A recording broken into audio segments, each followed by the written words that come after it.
Hi, my lovely friends. Once again, your friend Manoj Jainwal has brought this video for you. तो आइए friends देख लेते हैं। आज बहुत ही इम्पोर्टेंट टॉपिक है।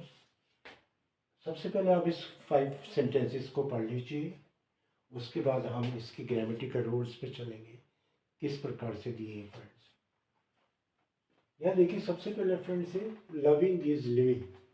Loving is living. I cannot stop writing books. I can't stop writing books. Third one is she is fond of listening music. She is fond of listening music. They are not habituated to taking milk. They are not habituated to taking milk. My duty is to promote our products. My duty is to promote our products. देखिए friends, ये 5 sentences दिए हुए हैं। तो आज जो हम करने जा रहे हैं special things, special grammatical portion में वो आता है कि हम किस प्रकार से जेरेंड को यूज़ करते हैं और जेरेंड का क्या फंक्शन होता है। जेरेंड, जैसे मैंने अपने लास्ट वीडियो में आपको फ्रेंड बताया था कि जो जेरेंड होता है, जेरेंड एक होता है कि एक तो हम प्रॉपर नाउन बोलते हैं, लेकिन जेरेंड जो होता है वो वर्बल नाउन होता है। जेरेंड एक वर्बल नाउन होता है और वर्बल नाउन होता है V1 और ING के फॉर्म में। तो इसमें जेरेंड जो है आपका V1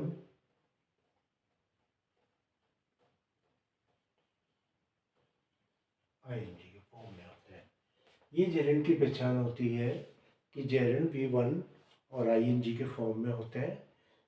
इस जेरेंड को we call it verbal noun. Gerund is also called verbal noun, यानी जो होता तो वर्ब है एक्चुअली में, लेकिन जो एक्ट करता है, gerund acts as a noun.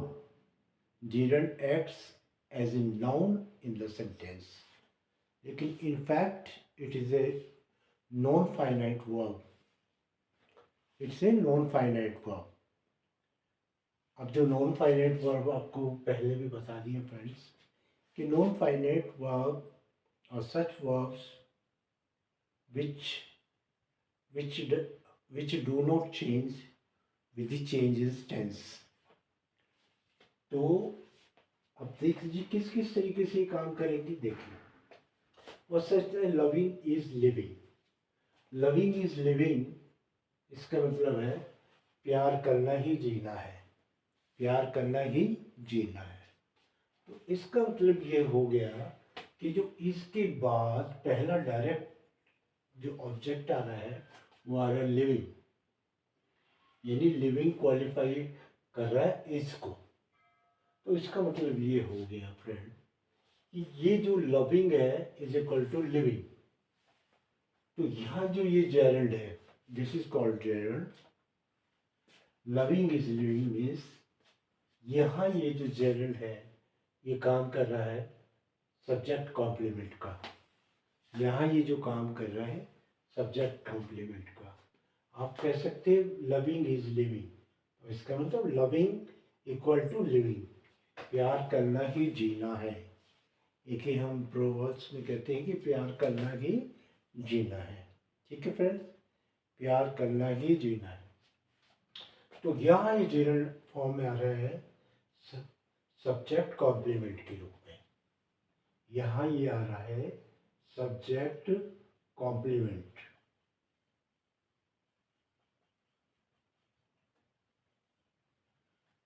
तो लविंग इज लिविंग ये पहला हो गया।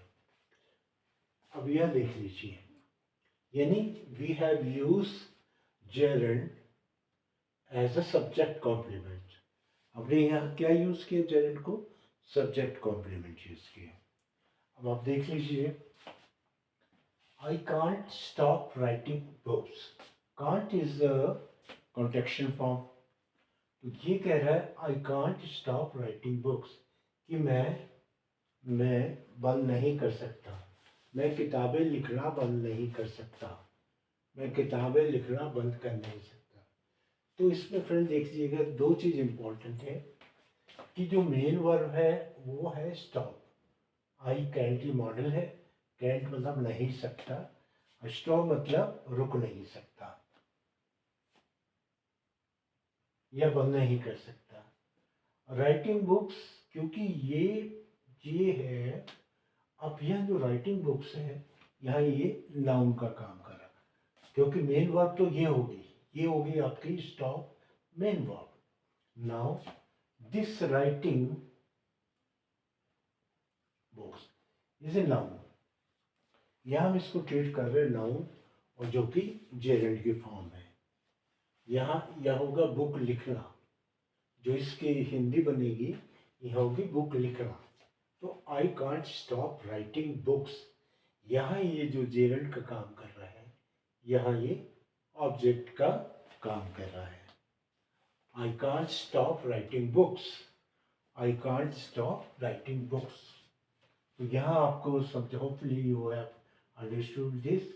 In the first sentence, we have used gerund as subject complement, क्योंकि सब्जेक्ट और ये इक्वल है, सब्जेक्ट को ही क्वालिफाई कर रहे हैं। क्या कह रहा कि लविंग इज लिविंग। सेकंड में I can't stop writing books, stop जो है मेन वर्ब है, और मेन वर्ब के बाद सेकेंडरी वर्ब आ गया, लेकिन हम इसे सेकेंडरी वर्ब को वर्ब यूज ना करके इसे नाउन यूज करेंगे, जिसे हम वर्बल नाउन कहेंगे। और जो फ्रेंड्स वर्बल नाउन होता है वो होता है जेरेंड। वर्बल नाउन जो होते हैं फ्रेंड उसे हम बोलते हैं जेरेंड। तो second concept of the gerund I have taught you second concept of gerund. अब आइए third concept, she is fond of listening music. She is fond of, fond का मतलब होता है कि बहुत ज़्यादा शौकीन होना। She is fond of listening music. अब यहाँ फॉन्ड ये प्रिपोजिशन है, शी इज फॉन्ड ऑफ यानी बहुत ज़्यादा शौकीन है। किसके शौकीन है? लिसनिंग म्यूजिक, म्यूजिक सुनने के। अब यहाँ देखिए इसके बाद फॉन्ड ऑफ ये आपका एडजेक्टिव आ गया, और इसके लिए कोई भी जो मेन वर्ब है वो नहीं है, हेल्पिंग वर्ब है। लेकिन ऑफ को जो फॉलो कर रहा है वो क्या कर रहा है? लिसनिंग। लिसनिंग म्यूजिक यहाँ एक नाउन है, और क्योंकि ये लिसनिंग वर्ब की फर्स्ट फॉर्म आईएनजी का, तो ये बना जेरेंड। तो यहाँ जो जेरेंड यूज हो रहा, it is being use as the object of preposition. यहाँ जो जेरेंड यूज हो रहा फ्रेंड, इसका फाउंड ऑफ का जो प्रेपोजिशन है तो ऑब्जेक्ट ऑफ प्रेपोजिशन। तो देखिए हमने फ्रेंड्स पहले किया सब्जेक्ट कॉम्प्लीमेंट, दूसरा हमने ऑब्जेक्ट के रूप में यूज किया, तीसरा हमने प्रेपोजिशन का ऑब्जेक्टिव यूज किया। Gerund is being used as a object of preposition. अब फोर्थ सेंटेंस देखिए, इसमें भी जेरेंड का यूज हुआ। They are not habituated to taking milk. They are not habituated to इस प्रोपोजिशन है, और टेकिंग मिल्क जेरेंड है। तो ये भी फ्रेंड जेरेंड का यूज हो गया।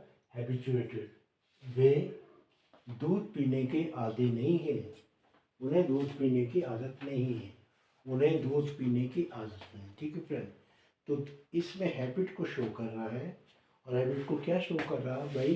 दे डोंट लाइक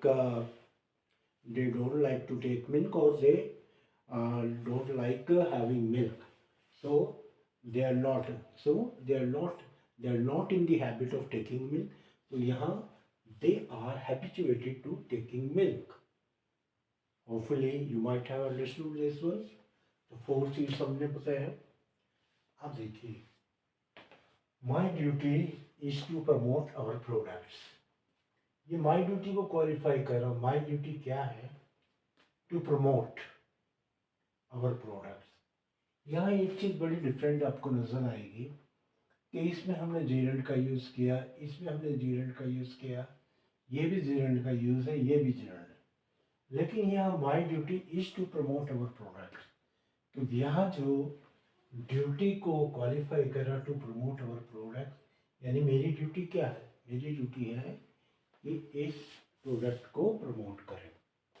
तो फ्रेंड यहाँ जो आया है ये पूरा इन्फिनिटिव फॉर्म में आ गया है, लेकिन इन्फिनिटिव फॉर्म है, लेकिन है ये सब्जेक्ट कॉम्प्लीमेंट।